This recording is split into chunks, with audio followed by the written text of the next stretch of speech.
আসসালামু আলাইকুম। আজকের ক্লাসে আমরা সরল দৈব নমুনায়ন নিয়ে কথা বলবো, কনসেপ্টগুলো বোঝার চেষ্টা করব এবং এই রিলেটেড দুইটা থিওরাম সলভ করব। তো সরল দৈব নমুনায়ন, যেটাকে ইংলিশে বলে সিম্পল র্যান্ডম স্যাম্পলিং।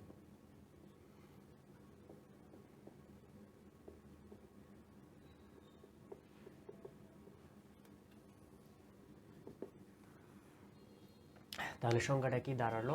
যে নমুনায়ন পদ্ধতিতে সমগ্রকের প্রতিটি এককের নমুনা অন্তর্ভুক্ত হওয়ার স্বাধীন এবং সমান সম্ভাবনা থাকে তাকে সিম্পল র্যান্ডম স্যাম্পলিং বা সরল দৈব নমুনায়ন বলে। ঠিক আছে, আমরা এই দুইটা টার্ম একটু বোঝার চেষ্টা করি। স্বাধীন এবং সমান সম্ভাবনা বলতে কি বোঝাচ্ছে? ধরা যাক একটি ক্লাসে 20 জন স্টুডেন্ট আছে, আমরা এখান থেকে 5 জনের একটা নমুনা দিতে চাচ্ছি। তাহলে আমি যদি তাদের রোল অনুযায়ী সাজাই, তাহলে 1 নম্বর স্টুডেন্ট, 2 নম্বর স্টুডেন্ট, এইভাবে করে 10 জন স্টুডেন্ট আছে। ঠিক আছে, এখন আমি প্রথম নমুনাটা তুললাম। এখন এই নমুনাটা যে আসতে পারে সেটা যে কেউ আসতে পারে। রোল 1 আসতে পারে, রোল 2 আসতে পারে, রোল 3 আসতে পারে, একইভাবে রোল 10 আসতে পারে। এর মধ্যে যে কেউ আসতে পারে এবং প্রতিটা নমুনা আসার সম্ভাবনা স্বাধীন। ঠিক আছে, 1 থেকে 10 পর্যন্ত যে কোনো স্টুডেন্ট আমার নমুনায় আসতে পারে। ঠিক আছে, একজনের আশা অন্যজনকে কোনোভাবেই প্রভাবিত করবে না। ঠিক আছে, অর্থাৎ এমন না যে 1 আসলে 2 আসতে পারবে না বা 10 আসলে 9 আসতে পারবে না, এরকম বিষয় না। ঠিক আছে, প্রতিটাই আশা একজন আরেকজন থেকে সম্পূর্ণরূপে স্বাধীন এবং হচ্ছে যে সম্ভাবনাটাও সমান হয়। সমান সম্ভাবনা মানে কি? এখানে যেহেতু 10টা নমুনা আসে, তাহলে 10টা সমগ্রক আছে। এখানে যেহেতু 10টা সমগ্রক আছে, এখন 10টা সমগ্রক থেকে যে কোনো একটা আসার সম্ভাবনা, দেখা যাচ্ছে 1 বা 1 নাম্বার ছাত্র নির্বাচিত হওয়ার সম্ভাবনা কিন্তু 1/10। একইভাবে 2 নাম্বার ছাত্র নির্বাচিত হওয়ার সম্ভাবনাও কিন্তু 1/10। এভাবে প্রতিটি স্টুডেন্ট নির্বাচিত হওয়ার সম্ভাবনা হচ্ছে 1/10। এই কথাটা আমাকে বলছে যে নমুনায় বা সমগ্রকের নমুনায় অন্তর্ভুক্ত হওয়ার স্বাধীন, অর্থাৎ একজনের আসার ঘটনা অন্যজনকে প্রভাবিত করবে না এবং প্রতিটা নমুনা আসার সম্ভাবনাটা সমান হবে। ঠিক আছে, আমরা দুইভাবে সিম্পল র্যান্ডম স্যাম্পলিং বা সরল দৈব নমুনায়ন করতে পারি।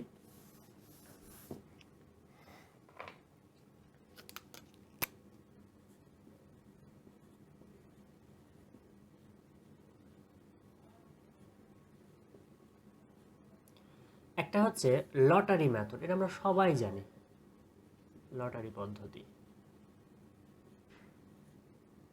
2 নাম্বার হচ্ছে দৈব সংখ্যা সারণী পদ্ধতি। ঠিক আছে, আচ্ছা, এটা বেশি ইম্পর্টেন্ট, এটা বেশ কয়েকবার নিবন্ধন পরীক্ষা এসেছে, এটা বেশি গুরুত্বপূর্ণ। ঠিক আছে, তো আমাকে যদি বলে লটারি পদ্ধতি কি, আমরা সিম্পলি বলে দিব যে ধরা গেল একটা ক্লাসে 20 জন স্টুডেন্ট আছে। এই 20 জন স্টুডেন্ট থেকে আমরা 5 জনের একটা নমুনা নিতে চাই।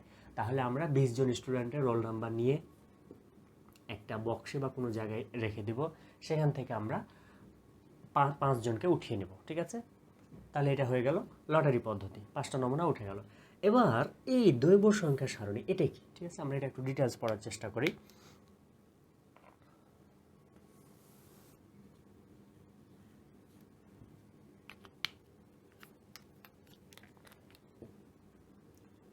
আমরা ধরে নিলাম যে এইটি হচ্ছে আমাদের একটা র্যান্ডম নাম্বার টেবিল। আমাদের পরিসংখ্যানের যে টেবিলটা আছে সেই টেবিলটার দিকে দেখলে র্যান্ডম নাম্বার অনেকগুলো এরকম টেবিল আছে। ঠিক আছে, এগুলো কলাম আকারে ভাগ করা থাকে। আসলে এটা কলাম না, আমরা এটা যখন একটা স্যাম্পল নিয়ে আমরা এটা শিখবো কীভাবে হয়।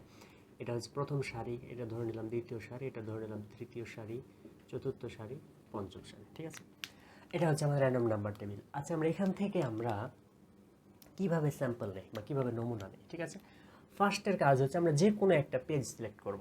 ঠিক আছে, পেজটা সিলেক্ট করা।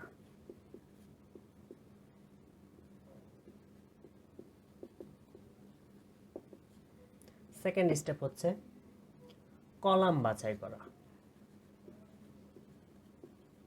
কলাম বাছাই করা। আচ্ছা, আমরা একটা এক্সাম্পল দিয়ে এটা বুঝি, তাহলে সহজ লাগবে। ধরা যাক আমরা একটা ক্লাসে স্টুডেন্ট আছে 1 থেকে, আমি ধরে নিলাম 60 জন স্টুডেন্ট আছে। ঠিক আছে, এখন আমরা এখান থেকে 10টা নমুনা নিতে চাচ্ছি। তাহলে আমরা কিভাবে নিব? আমরা যে কোনো একটা জায়গা থেকে শুরু করতে পারি। আমি ধরে নিলাম আমার সুবিধার্থে আমি এখান থেকে শুরু করলাম, এই জায়গা থেকে আমি শুরু করতে চাচ্ছি। কেউ এখান থেকে শুরু করতে পারে, কেউ এখান থেকে শুরু করতে পারে, কেউ এখান থেকে, ইচ্ছা মতো আমি ধরে নিলাম আমি এখান থেকে শুরু করলাম। ঠিক আছে, এখন আমি 10টি নমুনা, কীভাবে 10টি নমুনা নিব একটু আমরা খেয়াল করি। আমার এই যে 60টা ম্যাক্সিমাম নাম্বার কত ডিজিটের? দুই ডিজিটের। ঠিক আছে, তাহলে আমরা কিন্তু দুই ডিজিট করে আগাতে হবে। প্রথমে আমরা প্রথম টার্মটা হচ্ছে 56, এই যে 56, তাহলে 56 আমার কিন্তু রেঞ্জের মধ্যে আছে, তাহলে একটা স্যাম্পল আমরা পেলাম 56। সেকেন্ড স্যাম্পল কত? 28, এটাও কিন্তু আমার রেঞ্জের মধ্যে আছে, তাহলে সেকেন্ড স্যাম্পল পেলাম আমরা 20। তারপরে কত আছে? এখানে 2 আছে, এখানে কিন্তু গ্যাপ না, নেক্সট ডিজিট হচ্ছে 26 আমার এই রেঞ্জের মধ্যে আছে 26। নেক্সট হচ্ছে 99, এই 99 কিন্তু আমার এই ডিজিটের মধ্যে নাই, যেহেতু ডিজিটের মধ্যে নাই সুতরাং এই পার্টটা আমরা আউট করে দেব। ঠিক আছে, নেক্সট পার্ট কত আছে? নেক্সট পার্ট হচ্ছে 29। ঠিক আছে, তাহলে এই যে সেই 29, তারপরে কত আছে? তারপরে আছে 14, এই সেই 14। তাহলে এই যে 1 থেকে 60-এর মধ্যে যে সমগ্রক ছিল, সেই সমগ্রক থেকে আমরা র্যান্ডম নাম্বার টেবিলের মাধ্যমে যে নমুনাগুলো পেলাম সেটা হচ্ছে 56, 28, 26, 29 এবং হচ্ছে 14 বা 14 নাম্বার বা 14 পর্যন্ত নমুনা। তাহলে আশা করা যায় এটুকু বোঝা গেল। এখন আমাকে এটা না, একই জায়গা থেকে আমি শুরু করলাম, আমাকে বললো 1 থেকে 10 পর্যন্ত সমগ্র কাছে, এখান থেকে তুমি আমাকে 3টা নমুনা নিয়ে দাও। তাহলে এবার কিন্তু কয় ডিজিট? ম্যাক্সিমাম ডিজিট কিন্তু এবারও কিন্তু 2। ঠিক আছে, সেম জিনিসে থাকবে। প্রথম নমুনাটা আমরা পাবো 56, পাবো কি? আমরা নিতে পারবো কি? নো, কারণ হচ্ছে যে 56 আমার রেঞ্জের বাইরে, এটা আউট। ঠিক আছে, সেকেন্ড 28 রেঞ্জের বাইরে, আউট। 26 রেঞ্জের বাইরে, আউট। 99 out, 29 out, 14 out. তারপরে কত আছে? তারপর আছে 12, হয় না, আউট। 5, এই যে 5 এক ডিজিট আছে, এক ডিজিট না, এখান থেকে আর একটা ডিজিট পরের লাইনে চলে যেতে হবে। 53 না, 88 না, 72 না, 94 না, 16 না, 87 না, 16 না, 22 না, 35 নো, 94 নো, এই যে 0 আর এই যে এখানকার 8। তাহলে একটা স্যাম্পল পেলাম আমি কত? একটা স্যাম্পল পেলাম আমি 8। ঠিক আছে, সেকেন্ড স্যাম্পল কত পাবো? 18 না, 7। তাহলে সেকেন্ড স্যাম্পলটা আমি পেলাম 0, 7। ঠিক আছে, তারপরে 59 no, 22 no, 5 1 no, 81 no, 92 no, 8 no, 71 no, 0 8। ঠিক আছে, 0 8। আচ্ছা, আমরা কিন্তু একটা স্যাম্পল অলরেডি নিয়ে নিয়েছি 0 8। ঠিক আছে, তাহলে এই 0 8ও নেওয়া যাবে না। ঠিক আছে, এভাবে করে চলতেই থাকবে। ঠিক আছে, তাহলে 0 8 গেল। নেক্সট কত আছে? নেক্সট হচ্ছে 07, 07ও কিন্তু আমরা নিয়েছি, সুতরাং এটাও হবে না।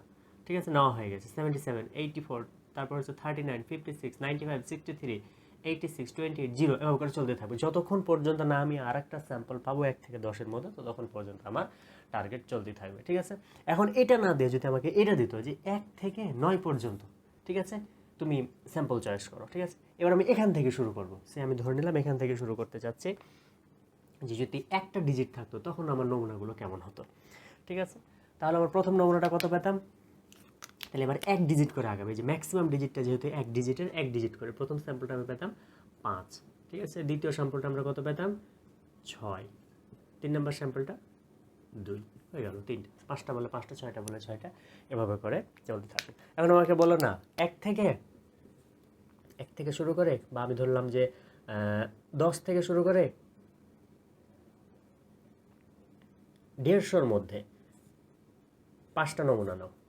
তাহলে আমরা কি করব? তাহলে আমরা সবসময় তাকাবো বড় ডিজিটের দিকে। ঠিক আছে, এখন অনেকে আমরা প্রশ্ন আসতে পারে, এখানে তো 2 ডিজিট আছে, এখানে 3 ডিজিট আছে, আমরা কিন্তু এই 2 ডিজিটকে 3 ডিজিট বানাতে পারি। কীভাবে? এই 0 1 0, এই যে 3 ডিজিট হয়ে গেছে।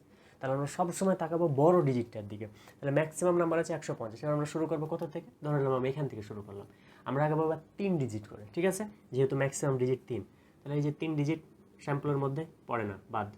তারপরে হচ্ছে যে নেক্সট 3 ডিজিট হচ্ছে 990, হয় না। 719 হয় না, 698 হয় না, 642 হয় না, 231 হয় না, 855 হয় না, 628 হয় না, 269 হয় না, 929 হয় না, তারপর হচ্ছে 141, এই যে একটা পেয়েছি স্যাম্পল আমরা 141, তাহলে এখান থেকে আমরা একটা স্যাম্পল পেলাম 141, ঠিক আছে। তারপর হচ্ছে 2538 হয় না, 872 হয় না, 941 হয় না, তারপর হচ্ছে 687 হয় না, 162 হয় না, 235 হয় না, 940 হয় না, ঠিক আছে, 810 হয় না, 075, এই যে 075, সেকেন্ড স্যাম্পল পেলাম 75, ঠিক আছে, কারণ এই যে এখানে 3 ডিজিট, 075 3 ডিজিট, 92 হয় না, তারপর হচ্ছে 518 হয় না, 192 রেঞ্জের বাইরে চলে যাচ্ছে, হয় না, 087, এই যে আরেকটা স্যাম্পল পেলাম, তাহলে আরেকটা স্যাম্পল পেলাম 087, ঠিক আছে। এইভাবে করে আমাকে যদি বলে র্যান্ডম নাম্বার টেবিল থেকে তুমি নমুনা নাও, তাহলে আমরা এই পদ্ধতিতে অ্যাপ্লাই করে আমরা নমুনা নেব, ঠিক আছে।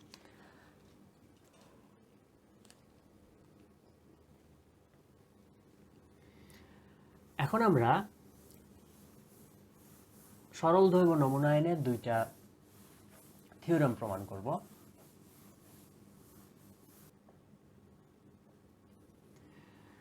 তো আমরা এখন এই উপপাদ্যটা প্রমাণ করতে চাচ্ছি। বলছে সরল দৈব নমুনায়নের নমুনা গড় সমগ্র গড়ের নির্ঝুঁকি বা নিরপেক্ষ নিরূপক, অর্থাৎ expected value of small Y bar this equal to capital Y bar, ঠিক আছে। তাহলে এটা প্রমাণ করার জন্য আমরা ধরে নেই প্রমাণ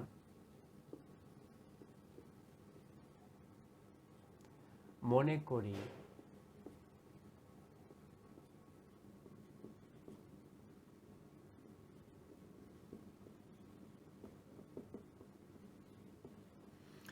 তাহলে কোনো সমগ্রকের n সংখ্যক উপাদান হচ্ছে capital Y1 up to Y capital N, এবং সরল দৈব নমুনার মাধ্যমে আমরা n সংখ্যক নমুনা নির্বাচন করলাম এবং সেগুলো আমরা ধরে নিলাম, পাইলাম Y1 up to small yn up to small yn, ঠিক আছে। তাহলে সমগ্রকের গড় কত পাবো আমরা?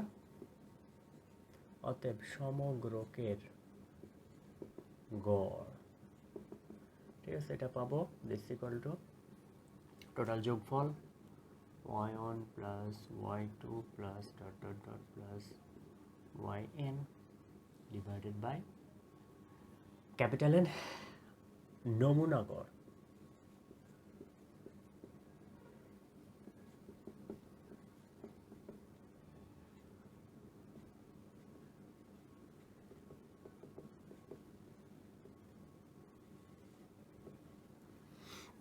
ঠিক আছে, আমরা উপরের পার্টটাকে এইভাবে লিখতে পারি 1 up to n small yn divided by n, এটাকে আমরা লিখতে পারি যেহেতু আমরা I নিয়েছি, তাহলে j equal to 1 to capital N capital Yj divided by capital N, ঠিক আছে। তাহলে আমরা ক্যাপিটাল ওয়াই বারের মান পেলাম এইটুকু এবং স্মল ওয়াই বারের মান পেলাম এইটুকু, ঠিক আছে। আমাকে দেখাতে বলেছে যে expected value of small Y bar this equal to capital Y bar. তাহলে আমরা এখন লিখতে পারি অতএব expected value of small Y bar this equal to, তাহলে এই ওয়াই বারের মানটা যদি আমি বসায় দেই তাহলে পাবো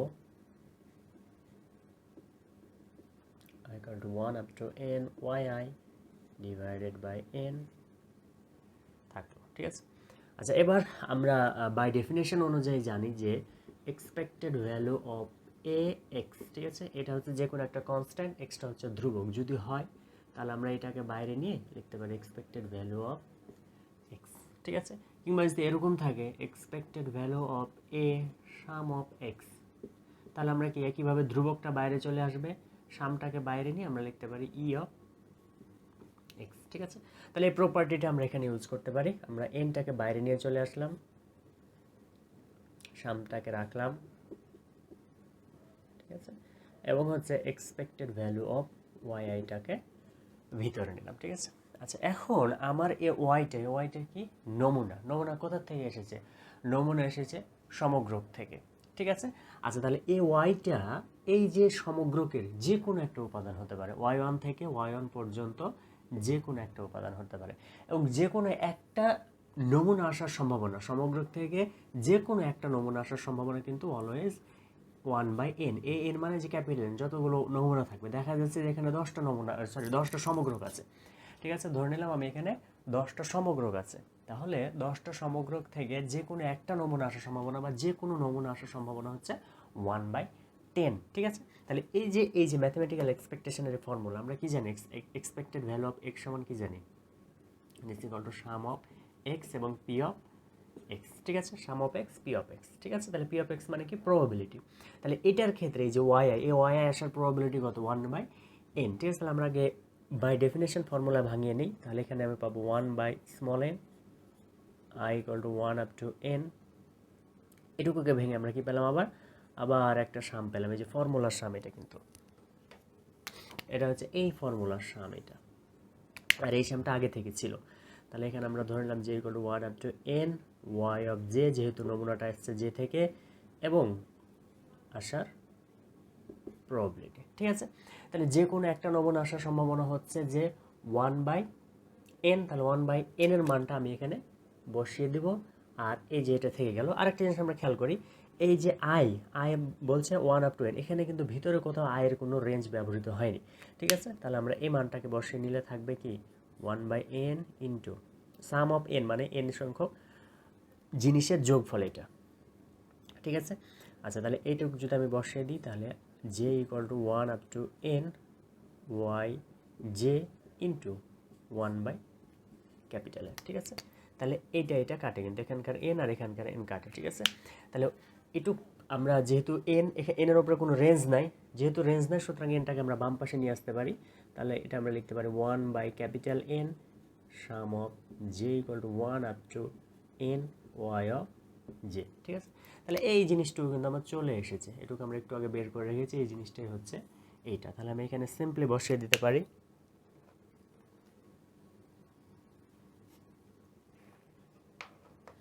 this equal to capital Y bar. ঠিক আছে, তাহলে এটা আমার প্রমাণ করতে বলেছিল যে প্রমাণ করো যে সরল দৈব নমুনায়নের নমুনা গড় সমগ্র গড়ের নির্ঝুঁকি বা নিরপেক্ষ নিরপেক্ষ। তাহলে আমরা এটা বের করে নিলাম, expected value of small Y this equal to capital Y bar, small Y bar this equal to capital Y bar. ঠিক আছে, আশা করা যায় আমরা এই প্রমাণটা বুঝতে পেরেছি।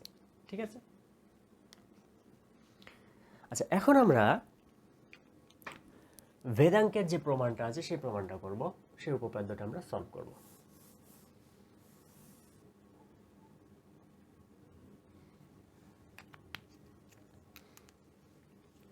তো আমার থিওরামটা অনেকটা এরকম ছিল, বলছে সরল দৈব নমুনায়নের ক্ষেত্রে অপ্রতিস্থাপন পদ্ধতিতে চয়নকৃত নমুনা গড় স্মল ওয়াই বার হলে আমাকে দেখাতে হবে variance of Y bar this equal to capital N minus small n, capital N minus 1 আর sigma square divide by n। ঠিক আছে, তো এটা আমরা যদি অনেক সময় এটা না থাকে এটাও থাকতে পারে 1 minus F S square by N. ঠিক আছে, তাহলে আমার এক্সাম হলে কিন্তু এইটাও থাকতে পারে, এটাও প্রমাণ থাকতে পারে, এটাও প্রমাণ থাকতে পারে। ঠিক আছে, একইভাবে যদি কি বলে অপ্রতিস্থাপন পদ্ধতি না বলে, অপ্রতিস্থাপন পদ্ধতি মানে পুনঃস্থাপন আমরা করব না। ঠিক আছে, মানে একটা উপাদান নেওয়ার পরে সেটা আর সমগ্রকে ফিরিয়ে দিব না। প্রতিস্থাপন পদ্ধতিতে যদি বলতো তাহলে প্রমাণটা অনেকটা এরকম হতো, এখানে যদি অপ্রতিস্থাপন না দেয় প্রতিস্থাপন বলতো,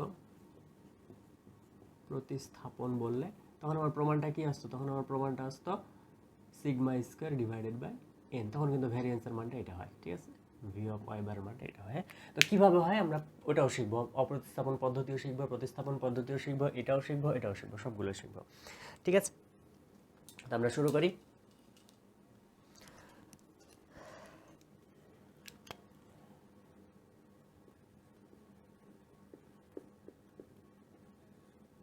আচ্ছা, ভেদাঙ্কের ডেফিনেশন অনুযায়ী আমরা কি জানি, যে কোনো একটা ভ্যারিয়েবল এক্স, এটাকে আমরা লিখতে পারি বাই ডেফিনেশন অনুসারে expected value of X minus expected value of X টোটালটার উপরে স্কোয়ার। ঠিক আছে, তাহলে এখানে যেহেতু আমার চলকটা ওয়াই বার, তাহলে এই অনুযায়ী আমরা লিখতে পারি expected value of Y bar minus expected value of small Y bar whole square. ঠিক আছে, জাস্ট বাই ডেফিনেশন অনুযায়ী আমরা এটা লিখে নিলাম। দিস ইকুয়াল টু আমরা লিখতে পারি ই অফ, থাকলো এটা।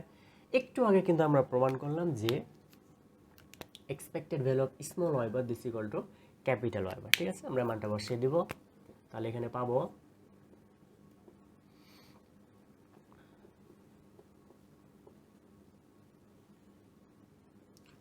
ঠিক আছে। আচ্ছা, এবার যদি আমরা এই ওয়াইটাকে ভাঙাই তাহলে কি পাবো?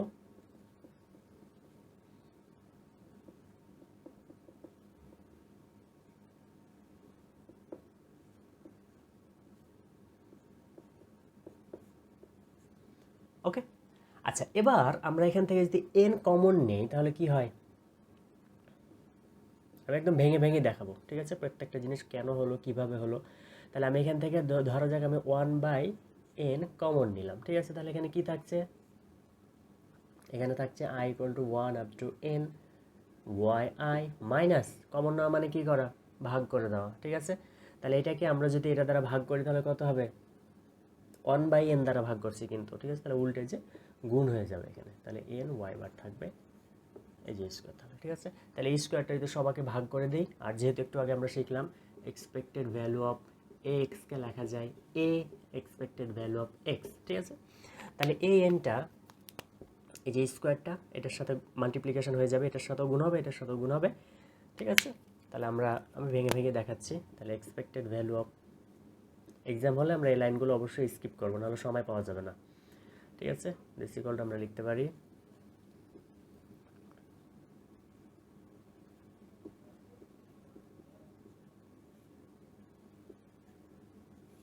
ওকে। আচ্ছা, এবার এই ফরম্যাটে ফেলবো, তাহলে ভ্যারিয়েবলটা সামনে চলে আসলো, 1/n² সামনে চলে আসলো, এক্সপেক্টেড ভ্যালু অফ থাকলো i = 1 to small n y bar minus n y bar square, ঠিক আছে। তাহলে আমরা এই পার্টটা পেলাম। এবার আমরা এই পার্টটাকে ভাঙতে চাচ্ছি, তো ভাঙলে কি দাঁড়ায় দেখি কি দাঁড়ায়।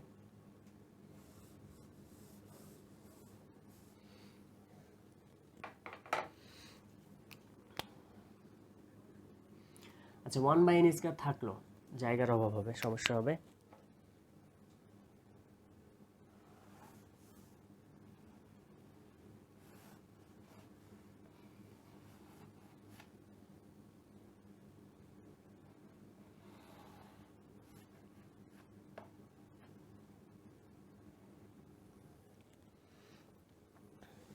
আমরা একটা লাইন করলাম, কিভাবে করলাম সেটাও বোঝাচ্ছি।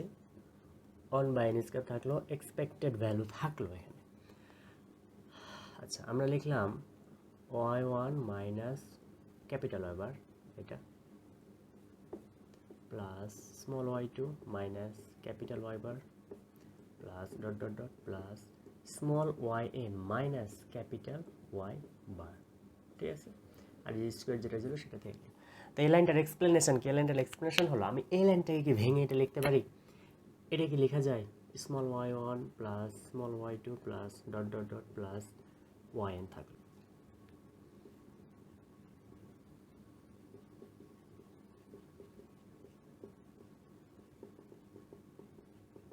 ঠিক আছে। তাহলে এখানে দেখে এখানে কি ঘটেছে? এখানে ঘটেছে y1 y2 up to yn পর্যন্ত আছে। এটাকে আমরা যদি সামনে ধরে নিলাম i, আমার range i = 1 up two small n yi, ঠিক আছে। এটুকু কিন্তু এটুকু লেখা যায়, হ্যাঁ। মাইনাস মাইনাস থাকলো, এখানে y কয়টা y আছে? 1 2 3 আপ টু n পর্যন্ত y আছে, ঠিক আছে। কত পর্যন্ত y আছে? n পর্যন্ত, স্মল n পর্যন্ত কিন্তু y আছে। তাহলে আমরা এখানে লিখতে পারি না n y বার, ঠিক আছে। তাহলে এই জিনিসটুকু যা, এইটুকু তা, এইটুকু তা, এখানে কি করেছে? এখানে একটা ওয়াই নিয়েছে আর একটা মাইনাস ওয়াই বার নিয়েছে, y2 নিয়েছে, একটা মাইনাস ওয়াই বার নিয়েছে, একইভাবে ওয়াই নিয়েছে, তারপর এখানকার যে মাইনাস মাইনাস ওয়াই বার নিয়েছে, ঠিক আছে। তাহলে এই লাইন থেকে আমরা এই লাইন কিভাবে গেলাম সেটা বুঝলাম, ঠিক আছে। এবার এইটাকে আমরা জেনারেলে যদি নিই তাহলে কীরকম হয়?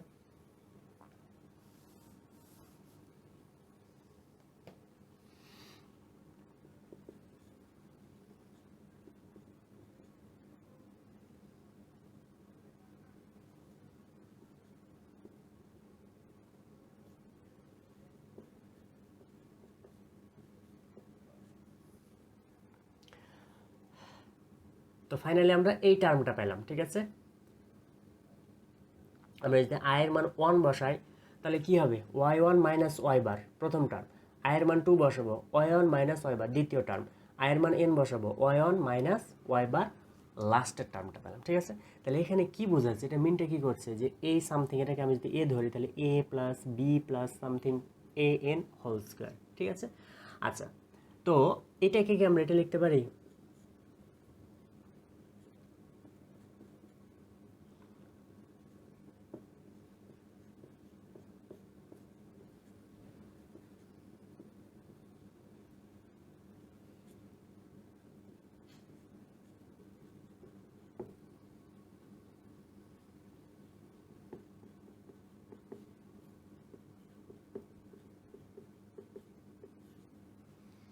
ঠিক আছে, আমরা এটাকে কেটে লিখতে পারেন। কিভাবে লিখি একটু বুঝে নিই, দেখা যাক। আমরা এটা বাই ফর্মুলা অনুযায়ী জানি, কনসেপ্ট অনুযায়ী শিখি। আমরা যে লিখি A plus B whole square this equal to কি লিখি, A square plus B square plus A B plus B A. ঠিক আছে, আমরা এই জিনিসটা লিখি না। এখানে হচ্ছে আগে সাম করে স্কোয়ার করেছে, যেটা এখানে ছিল আগে সাম করা ছিল তারপরে স্কোয়ার হয়েছিল। আর এখানে কি করা হয়েছে, আগে স্কোয়ার করা হয়েছে তারপরে সাম করা হয়েছে। ঠিক আছে, আগে সাম পরে স্কোয়ার, এই যে সামের ওপরে স্কোয়ার আছে, আর এখানে আগে স্কোয়ার পরে সাম। তাহলে এটাকে কি আমি এটা লিখতে পারি না, sum of A I whole square, যেখানে আয়ের রেঞ্জটা হচ্ছে 1 থেকে 2 পর্যন্ত। ঠিক আছে, এই পার্টটাকে কি আমি লিখতে পারি A I square sum I equal to 1 থেকে 2 পর্যন্ত। এটাকে কি আমি লিখতে পারি plus sum of A I A J, যেখানে I not equal to J. ঠিক আছে, তাহলে এটার এক্সপ্লেনেশন কিন্তু এটা। ঠিক আছে, আগে সাম ছিল পরে স্কোয়ার ছিল, তাহলে এবার আগে স্কোয়ার করলাম দিয়ে সাম করলাম, আর এই যে বাকি যে টার্মগুলো থাকবে মাল্টিপ্লিকেশনের যে টার্মটা থাকবে সেটা হচ্ছে একটা জায়গায় থাকলো। ঠিক আছে, ওকে। এখন আমরা আরেকটা জিনিস শিখে আসবো। যদি আমাকে বলতো পুনঃস্থাপন প্রতিস্থাপন পদ্ধতি, প্রতিস্থাপন মানে হচ্ছে পুনঃস্থাপন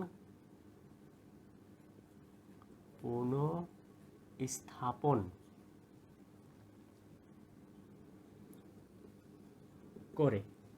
ঠিক আছে, আর একটা হচ্ছে কি পুনঃস্থাপন না করে। ঠিক আছে, এই পুনঃস্থাপন করে কি বলছে, প্রতিস্থাপন করে,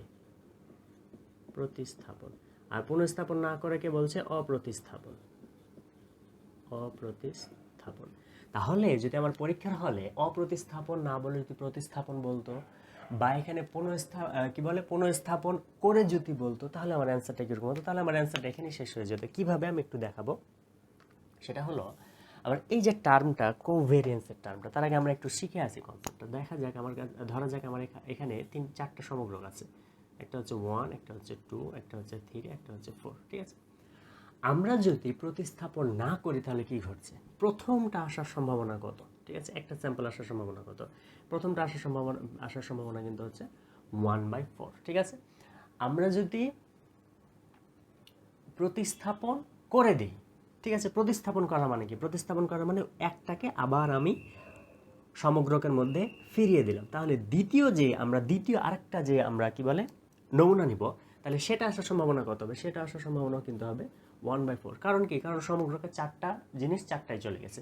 এবার 3 নম্বরে আমি আরেকটা নমুনা নেই, তারপরও আমার যেটা সম্ভাবনা আসবে, ওই নমুনাটা আসার সম্ভাবনা সেটাও আসবে 1/4। এটা কখন, এটা হচ্ছে যদি আমরা প্রতিস্থাপন করে দিই, অর্থাৎ যেটাকে আমরা সমগ্রক থেকে উঠালাম সেটা আগের জায়গায় ফিরিয়ে দিই, তাহলে এই ঘটনা ঘটবে। এখন আমি কি করলাম, আমি একটা নমুনা নিলাম, এই যে একটা 3 নিলাম। ঠিক আছে, তাহলে এই 3টা আসার সম্ভাবনা কিন্তু হলো 1/4। এবার আমি এটাকে নমুনায় ফিরিয়ে দিলাম না। ঠিক আছে, তাহলে এটাকে আমরা বলছি অপ্রতিস্থাপন। তাহলে দ্বিতীয় সমগ্রক থেকে আমি যদি দ্বিতীয় নমুনাটা তুলি, তাহলে দ্বিতীয় নমুনাটা আসার সম্ভাবনা কত হয়ে যাবে, এবার কিন্তু সমগ্রকে আর 4টা নমুনা নেই, এবার কিন্তু 3টা হয়ে গেছে, তাহলে দ্বিতীয়টা আসার সম্ভাবনা কিন্তু হবে 1/3। একইভাবে যদি আরেকটা তুলি, এটা যদি তুলি, তাহলে এটা আসার সম্ভাবনা কিন্তু হয়ে যাবে 1/2। তার মানে কি ঘটছে, একটা নমুনা আসার সম্ভাবনার সাথে আরেকটা নমুনা আসার সম্ভাবনা কিন্তু সম্পর্কযুক্ত।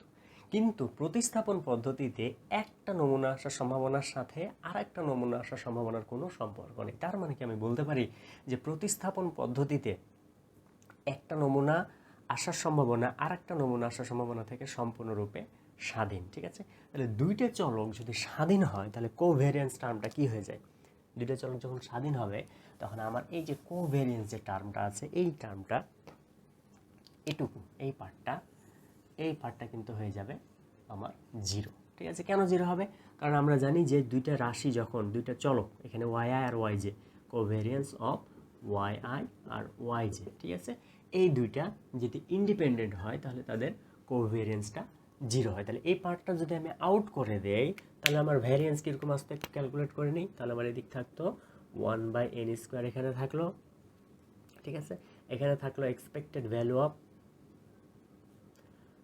সাম of I equal to 1 up to n small Y I minus Y bar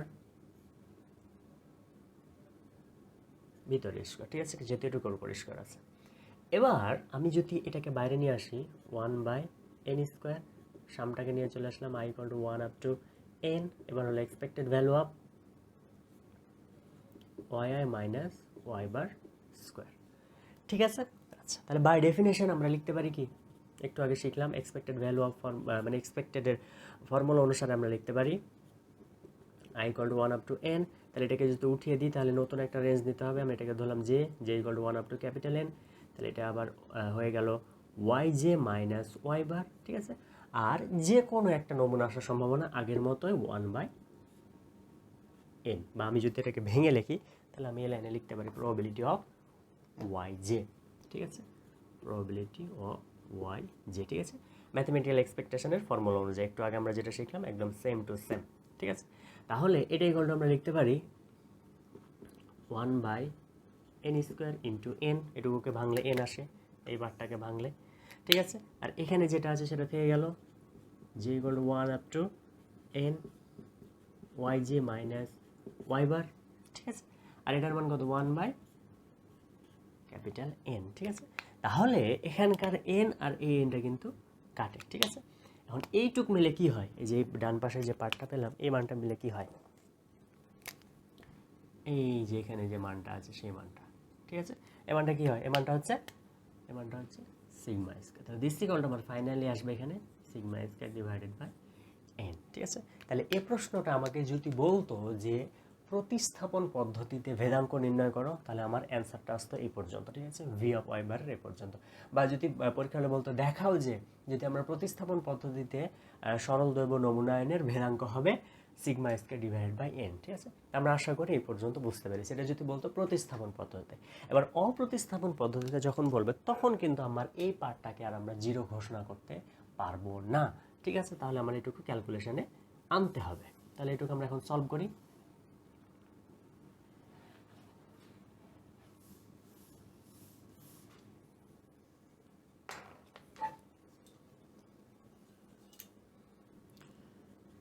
তাহলে 1/n স্কয়ার থাকলো, এক্সপেকটেশন সবাইকে দিয়ে দিলাম।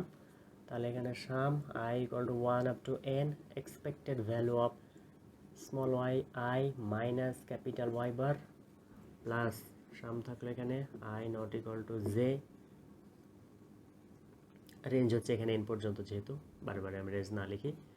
তাহলে এখানে হচ্ছে expected value of Y I minus Y bar Y J minus Y bar. ঠিক আছে, তাহলে একইভাবে বাই ডেফিনেশন অনুযায়ী ম্যাথমেটিক্যাল এক্সপেকটেশনের যে ডেফিনেশন, যে আমরা যখন এক্সপেকটেশনটা উঠাই কোনো একটা চলকের এক্সপেকটেশন কি হয়, সাম অফ এক্স এবং হচ্ছে তার প্রত্যেকটা প্রবাবিলিটি হয়। ঠিক আছে, তাহলে একইভাবে আমরা এই পার্টটা যখন ভাঙবো তখন কি দাঁড়াবে, এখানে 1/n স্কয়ার ব্যাচারি বাইরে থাকলো, এটুকু এখানে হচ্ছে যে I equal to 1 up to n, sorry I equal to 1 up to n। তাহলে এখানে আমরা পাবো নতুন আর একটা সাম নিলাম, জে এর sum, J equal to 1 up to capital N। তাহলে এখানে পেলাম আমরা capital Y J minus Y bar into probability of Y J. ঠিক আছে, তাহলে এটার প্রবাবিলিটি কত হবে, এটার প্রবাবিলিটি হবে 1/n। ঠিক আছে, আচ্ছা এবার এখানে একইভাবে I not equal to J N, এটাকে যখন আমি ভাঙবো তো নতুন আর একটা সাম পাবো, যেখানে আর একটা ভ্যারিয়েবল নিতে হবে, আই আর জে কিন্তু নেওয়া হয়ে গেছে। তাহলে আমরা এবার কে নট ইকুয়াল টু সে এল লিখলাম। ঠিক আছে, এটুক থেকে যাবে, এখানে যা যা ছিল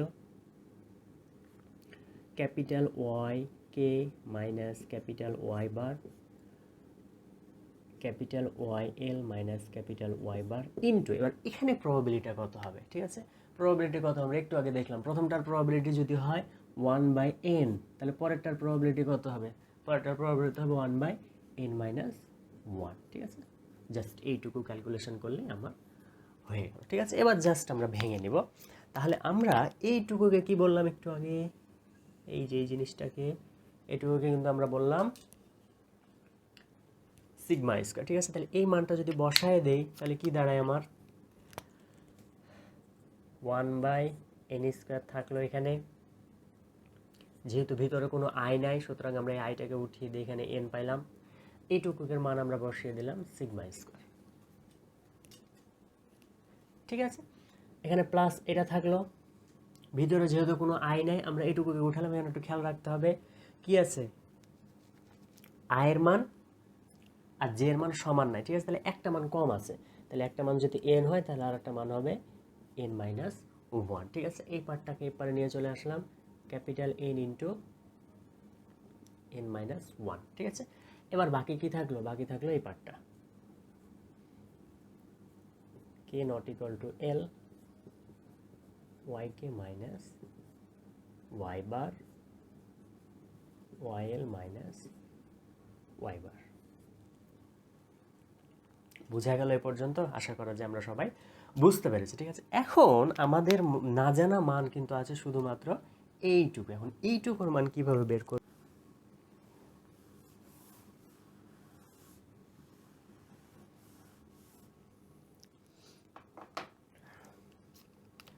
তাহলে আমরা ফাইনালি ভি অফ ওয়াই বার এটুক বের করলাম। ঠিক আছে, এখন আমরা আমাদের টার্গেট হচ্ছে এই যে ডানে এই পাশের মানটা বের করে, এই পাশের মানটা যদি আমরা বের করতে পারি তাহলে আমাদের কাজ শেষ। ঠিক আছে, তাহলে আমরা একটা কনসেপ্ট এখানে নিই।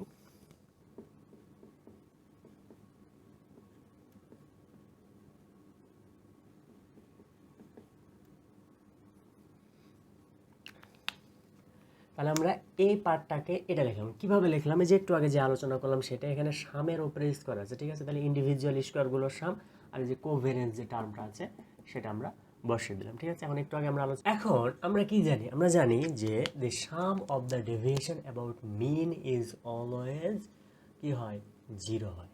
ঠিক আছে, তাহলে আমরা এই মানটা বসিয়ে দিব, ইজ ইকুয়াল টু 0।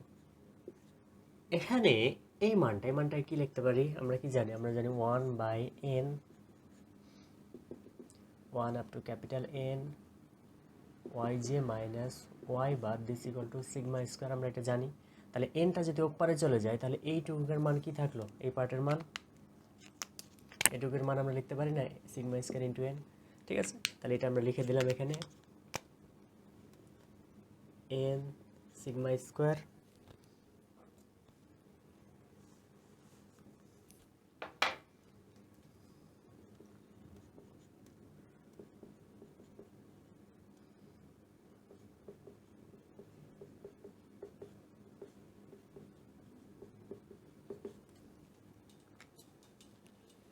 ঠিক আছে, অতএব আমরা ফাইনাল লিখতে পারি, অতএব yk মাইনাস y বার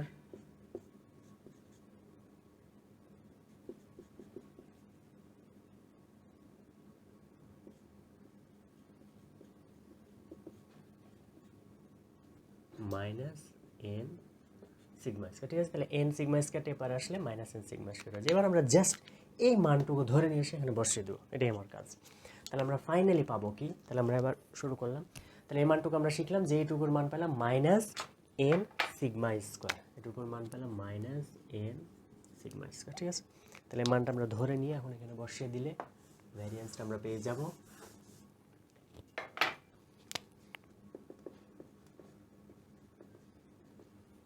এখানে পেয়েছি 1/n²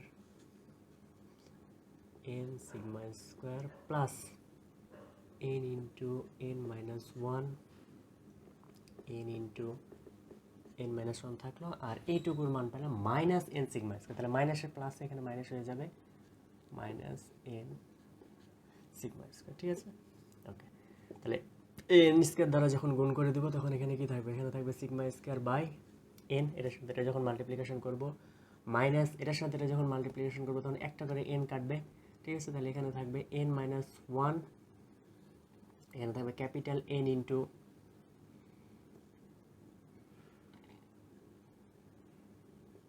n-1 into small n। ঠিক আছে, আর এখানে n σ²। ঠিক আছে, আমরা আরেকটা কাজ করতে পারতাম, এখানে n আর nটা কেটে দিতে পারতাম, তাহলে আর একটু ছোটো হয়ে যেত। এখানে n আর nটা আমরা কেটে দিলাম। ঠিক আছে, দিস ইকুয়াল টু, তাহলে এখানে আমার থাকলো σ² বাই n মাইনাস এখানে n-1, এখানে small n into capital N minus one into sigma square. ঠিক আছে, তাহলে আমরা এটুক যদি ক্যালকুলেশন করি, আমার লসাগু থাকবে কত, N capital N minus one, তাহলে এখানে হবে sigma square capital N minus one minus এখানে থাকবে small N minus one into sigma square. ঠিক আছে, দিস ইকুয়াল টু, দুই জায়গাতে সিগমা স্কোয়ার আছে, তাহলে আমরা সিগমা স্কোয়ার কমন নিলাম, capital N minus one minus small N plus one, এখানে হচ্ছে N capital N minus one, এখানে এই যে প্লাস ওয়ান মাইনাস ওয়ান কাটে, দিস ইকুয়াল টু আমার যে প্রমাণটা বলেছিল সেই প্রমাণটা আমার হয়ে গেছে, capital N minus small N capital N minus one into sigma square divided by N. তাহলে এই ছিল আমার ভেদাঙ্ক। ঠিক আছে, তাহলে আমরা ভেদাঙ্ক ফাইনালি কি পেলাম, capital N minus N capital N minus one sigma square by N. এখন যদি কোনো কারণে পরীক্ষার হলে এই ফরম্যাটে দেয়, তখন আমরা কি করব, আমরা একটা সম্পর্ক কি জানি, আমরা একটা সম্পর্ক জানি যে N sigma square this equal to N minus one S square. ঠিক আছে, তাহলে সিগমা স্কোয়ার সমান সমান কত পাবো, সিগমা স্কোয়ার সমান সমান আমরা পাবো N minus one by capital N S square. ঠিক আছে, এই সিগমা স্কোয়ার মানটা জাস্ট ধরে নিয়ে এসে এখানে বসিয়ে দেবো। ঠিক আছে, যদি আমার এই প্রমাণটা যায় তখন, তাহলে আমরা এটাকে ধরে নিয়ে এসে যদি এখানে বসাই তাহলে কীরকম লাগবে দেখতে, আমি এটা রেখে দিলাম যেহেতু হয়ে যাবে এখানে N minus small N capital N minus one into, তাহলে এখানে আমরা পাচ্ছি N minus one divided by N into S square. ঠিক আছে, তাহলে আমার এই টার্মটা কিন্তু আউট হয়ে যাচ্ছে, এই যে এইটা এবং এইটা কিন্তু আউট হয়ে যাচ্ছে।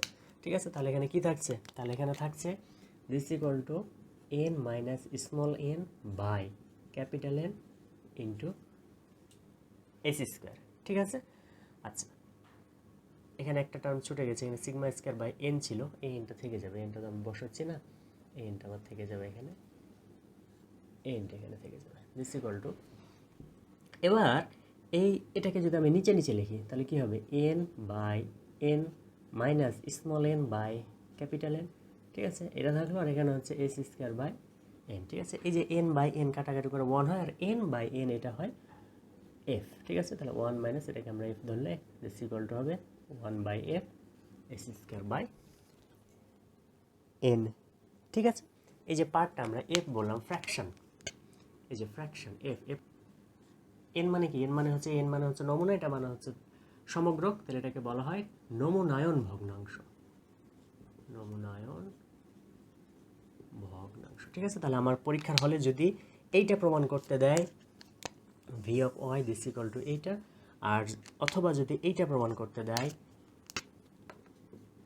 V of Y bar this equal to one minus F S square by N, তাহলে আমার অ্যান্সার হবে এইটা। ঠিক আছে, তো আমরা আশা করি এই দুটা বা যে কোনোটা দিলে আমরা পরীক্ষায় পারবো। ঠিক আছে, নেক্সট ক্লাসে আমরা একটা ম্যাথ নিয়ে আলোচনা করব, নমুনায়ন থেকে আসা 18তম শিক্ষক নিবন্ধন পরীক্ষায় ম্যাথটা এসেছিল, গুরুত্বপূর্ণ একটা ম্যাথ, তাহলে মোটামুটিভাবে আমাদের সরল দৈব নমুনায়ন শেষ হয়ে যাবে। ধন্যবাদ সবাইকে।